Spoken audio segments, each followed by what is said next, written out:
సాధారణంగా నేను అనర్గళంగా మాట్లాడడం నాకు అలవాటు. హాఫ్ అన్ అవర్ వీడియో కానీ 45 నిమిషాలు మాట్లాడినా కానీ నా ఇంట్లో స్టూడియోలో మాట్లాడినా కానీ ఎక్కడా ఆపకుండా కంటిన్యూస్గా మాట్లాడేస్తాను. సింగిల్ టేక్లో అయిపోతుంది. సో నా కెమెరామెన్ ఆ వీడియో ఎడిటర్ అంటుంటాడు, సార్ నీ దగ్గర పనిచేయడం చాలా సులభం సార్, ఎందుకంటే 10 ముక్కలు ఉండవు, ఎడిట్ చేయాల్సిన అవసరం లేదు, కరెక్ట్గా ముందు వెనక కట్ చేసుకుంటే అయిపోతుంది, నో ఎడిటింగ్ రిక్వైర్డ్. ఎందుకు ఎక్కడా ఆపడం ఉండదు, గందరగోళం ఉండదు, కన్ఫ్యూజన్ ఉండదు, కంటిన్యూస్గా మాట్లాడుతూ పోతుంటాను, వీడియో అయిపోతుంది. కానీ ఎప్పుడో ఒకసారి మనుషులం కదా, ఏదో తప్పు జరుగుతుంది కదా.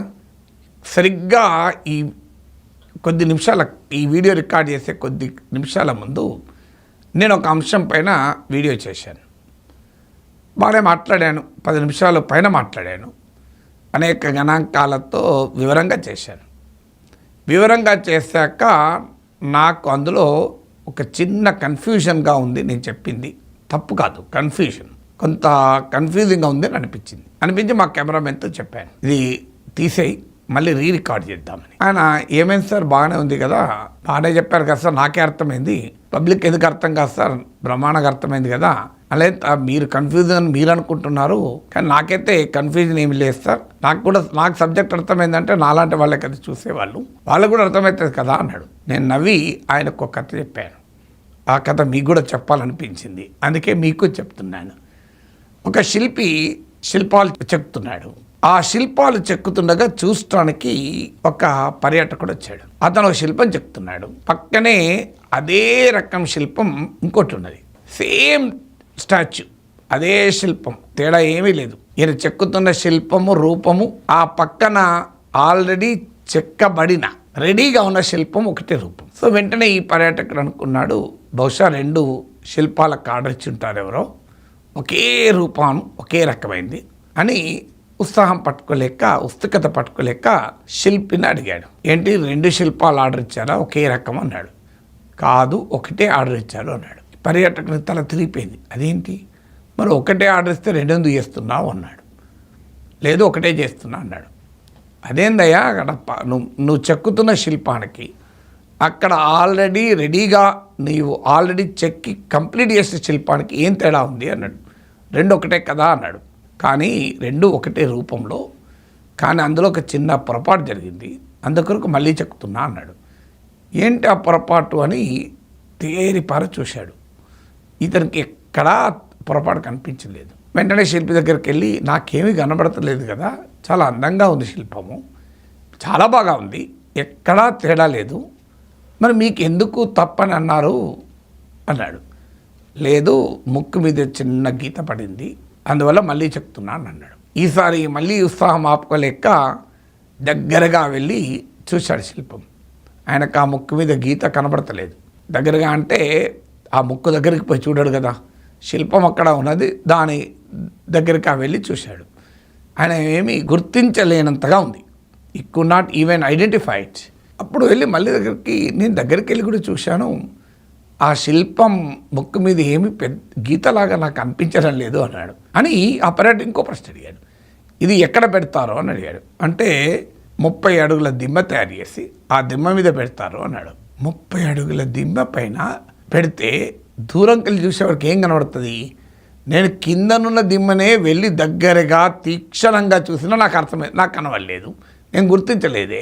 అది ఎక్కడో 30 అడుగుల పైన పెడితే అసలు ఎవరు కూడా దాని దగ్గరికి వెళ్ళి చూడలేడు కదా, మరి ఎవరికి కనబడదు కదా ముక్కు మీద ఉన్న గీత అన్నాడు. శిల్పి నవ్వి, నాకు తెలుసు కదా ఆ శిల్పంలో లోపం ఉందని అన్నాడు. ఆ లోపం ఇతరులకు కనబడుతుందా లేదా అన్న దాంతో నాకేం సంబంధం అన్నాడు. నేను నాకే సమాధానం చెప్పుకుంటాను. నేను నాకు జవాబుదారిని, I'm accountable to myself. ఎవరో అడుగుతారో అని నేను తప్పులు చేయకుండా ఉండను, నాకు తెలిసి నేను తప్పు చేయొద్దు. చూడండి, క్వాలిటీ కాన్షియస్నెస్ ఎంత అద్భుతమైందో చూడండి.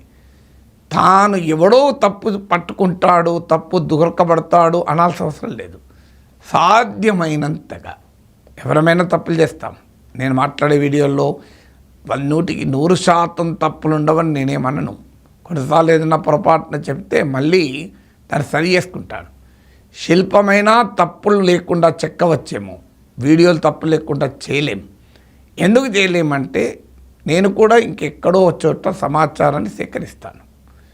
శిల్పాలచార్యుని కొమ అవసరం లేదు, తన నైపుణ్యం మాత్రమే. ఇక్కడ నా నైపుణ్యంతో సంబంధం లేదు. నేను I depend on authentic sources, credible sources, విశ్వసనీయమైన సోర్సెస్ పైన ఆధారపడి సబ్జెక్టును తెలుసుకుంటాను.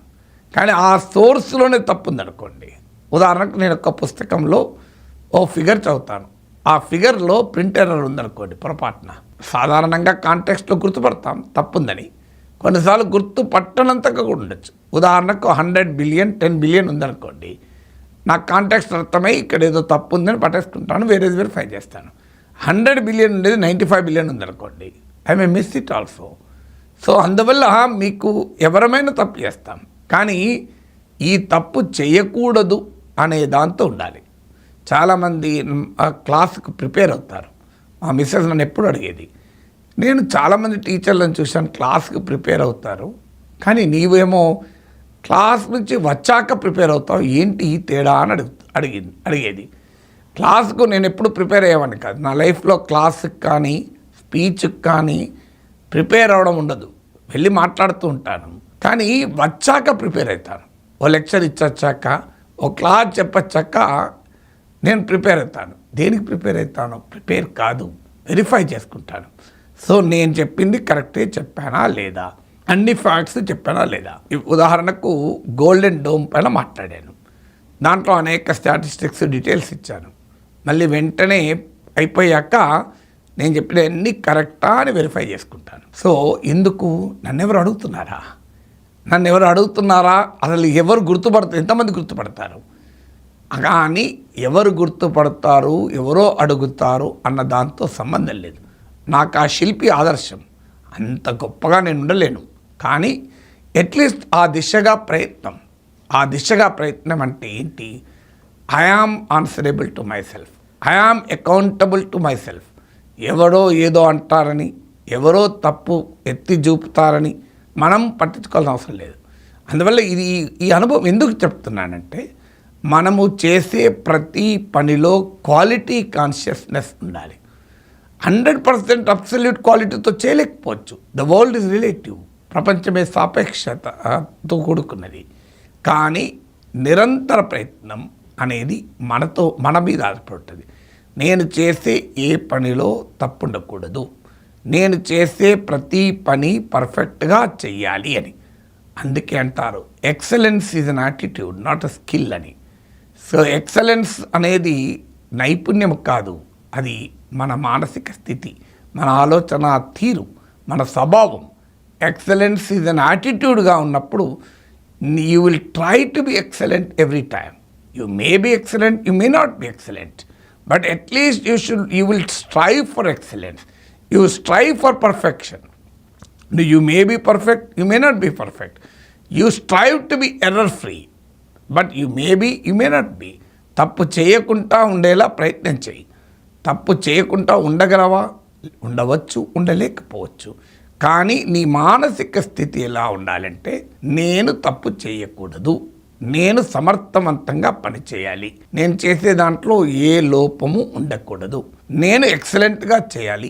ఈ యాటిట్యూడ్ ఎక్కడి నుంచి వచ్చింది అంటే, నేను ఆ శిల్పి కథ మీ మనసులో ఉంటే మీరు చేసే ప్రతి పని చాలా బాగా ఉంటుంది. బట్ మానవ ప్రయత్నంలో ఎలాంటి లోపము ఉండకూడదు, మన ప్రయత్నంలో లోపం ఉండకూడదు. తర్వాత మన బియాండ్ అవర్ కంట్రోల్ అయితే ఏమి చేయలేం. అందుకే ఆ శిల్పి కథ మీకు చెప్పింది. ఆ శిల్పి మన జీవితంలో మనకు ఆదర్శం కావాలి.